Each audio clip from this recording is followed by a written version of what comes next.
Le flash pour ce dimanche de Pâques, Madame, Monsieur, bonsoir. Dans son message pour la Pâques, l'évêque du diocèse de Port-Victoria, Monseigneur Alain Harel, a comparé l'événement de la Pâques comme une noix de coco en germination, dont la force éclate la peau de la noix afin de laisser sortir une jeune pousse qui grandira et plus tard donnera des grappes de noix de coco. De même, a-t-il dit, la croix de Jésus ouvre nos tombeaux de souffrance avec une force de tonnerre pour laisser entrer la lumière de la résurrection qui éclaire les pas des fidèles jusqu'au jour où tous les humains ira vivre avec lui dans la lumière sans fin.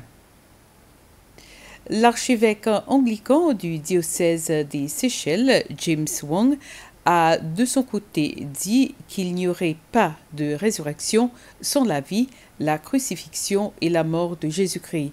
Cela fait 2 années consécutives depuis que les chrétiens célèbrent l'une des fêtes importantes de le calendrier dans une église vide. L'archevêque Wong exhorte à chacun d'élever sa foi et à diffuser le message d'amour et d'espoir que Jésus-Christ est ressuscité des morts.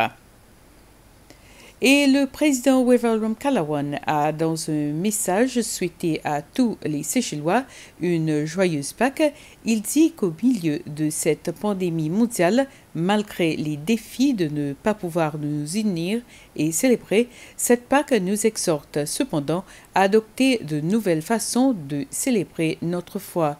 De près ou de loin, dit le président Ramkalawan, nous pouvons partager l'amour, les bonnes pensées et les souhaits de bonne volonté, quelles que soient nos distances, nos lacunes et nos différences.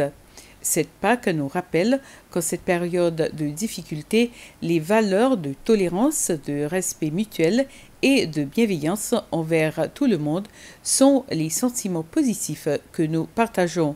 Le président termine son message avec le souhait que l'amour de Dieu protège notre nation et nous permette de continuer à vivre ensemble en tant que peuple en harmonie et que sa lumière brille sur notre pays. L'accent est mis davantage sur l'embellissement des maisons de la communauté et la plantation des fruits et légumes et le recyclage.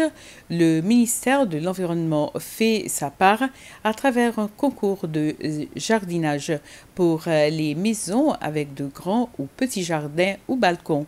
Le formulaire d'inscription sera disponible sous forme numérique auprès du ministère de l'Environnement jusqu'à la fin avril et les jardins seront jugés vers la fin août et début septembre.